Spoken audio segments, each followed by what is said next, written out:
علامہ صاحب مجھے یہ بتائیے گا کہ پوری امت جو ہے وہ افسردہ ہے جناب خامنہ ای کی شہادت کے اوپر، اور خاص طور پہ ایران میں دیکھ رہا ہوں کہ بڑا لوگ صبر سے ریسٹرینٹ دکھا رہے ہیں، جس طرح کا احتجاج کر رہے ہیں۔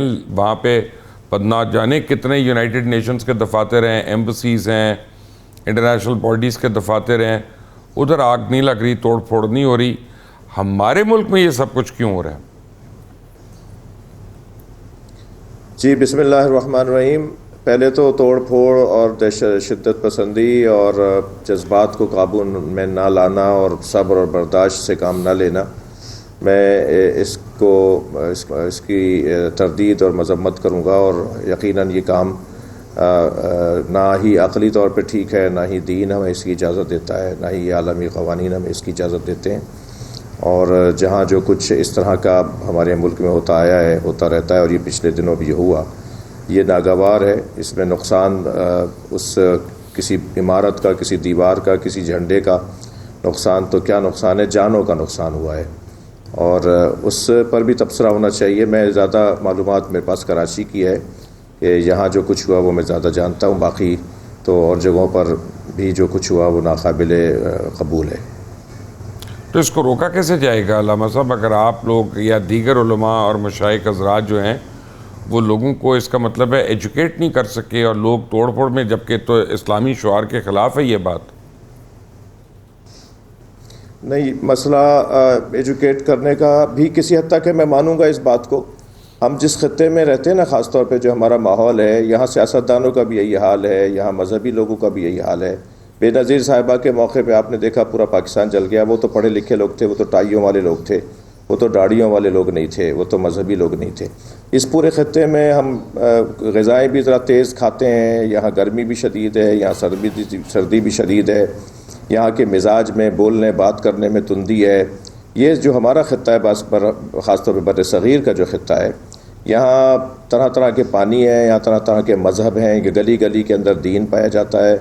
یہ بہت ہی زرخیز ہے، نظریات اور مذہبیات اور ادیان اور مکاتب، یہاں پر ان کے پودے اگتے ہیں اور پھر ان کے پروان چڑھایا جاتا ہے۔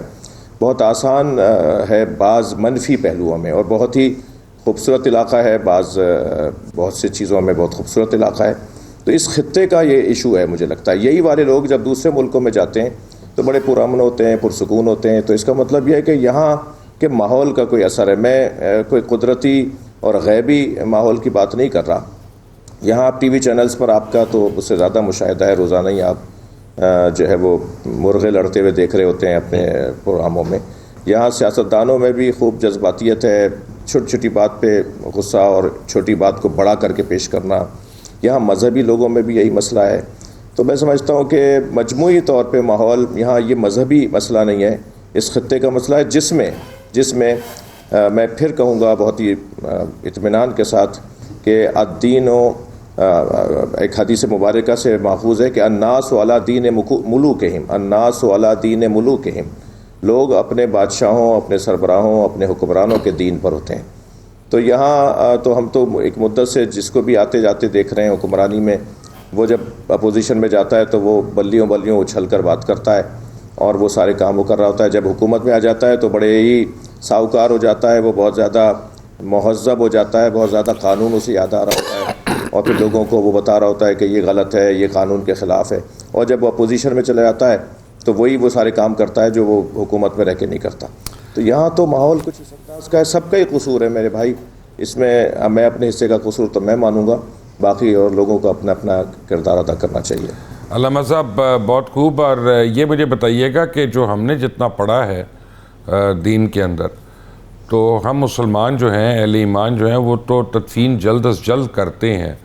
یہ کیا وجہ ہے کہ شہید خامنہ ای صاحب کی تدفین میں اتنی تاخیر ہو رہی ہے؟ جی، دین کا ہی پیغام ہے کہ اگر ظالم کو برملا کرنا ہو اور مظلوم کی مظلومیت کو اور روشن تر کرنا ہو تو اس کو تاخیر سے جنازہ دفنایا جا سکتا ہے، جس کی بہت بڑی مثال وہ بنی اسرائیل میں اس جوان کا قتل تھا جس کی خاطر گائے تلاش کی گئی، اور سورہ بقرہ اسی کے اوپر نازل ہوا، اور وہ گائے تلاش ہوئی، ایک مدت لگ گئی گائے ڈھونڈنے میں، اور پھر اس کو ذبح کیا گیا، پھر اس کے گوشت کا لوتھڑا گوشت کا حصہ اس سے باڈی سے لگایا گیا اور وہ زندہ ہوا اور اس نے بھی بتایا میرا قاتل کون ہے۔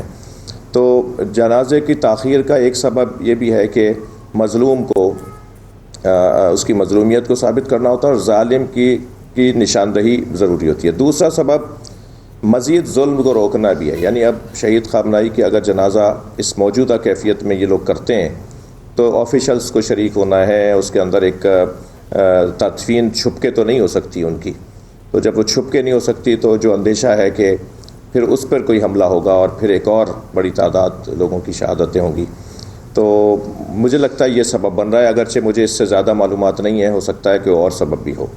علامہ صاحب ایک یعنی پلیز گستاخی نہ سمجھیے گا، لیکن ایک سوال ہے جو ذہن میں آتا ہے اور آپ استاد ہیں تو آپ سے پوچھنا لازم ہے کہ اسلام تو ہمیں درس دیتا ہے کہ اپنی حفاظت کرو، تو پھر شہید خامنہئی صاحب نے اپنی حفاظت کو کیوں پس پردہ کر دیا اور اس کو بالائے طاق رکھ دیا؟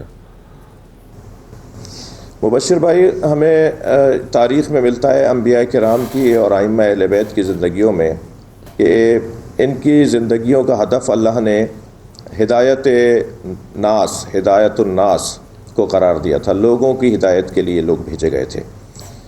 یہ ہستیاں بہت سارے ایسے کام ان کی زندگیوں میں ملتے ہیں کہ جس میں یہ بات ہم پر روشن ہوتی ہے۔ مثلا جس عقیدے سے میرا تعلق ہے وہاں امام علی رضا علیہ السلام کو کئی مرتبہ زہر دیا گیا، جن کا مزار مشہد مقدس میں ہے۔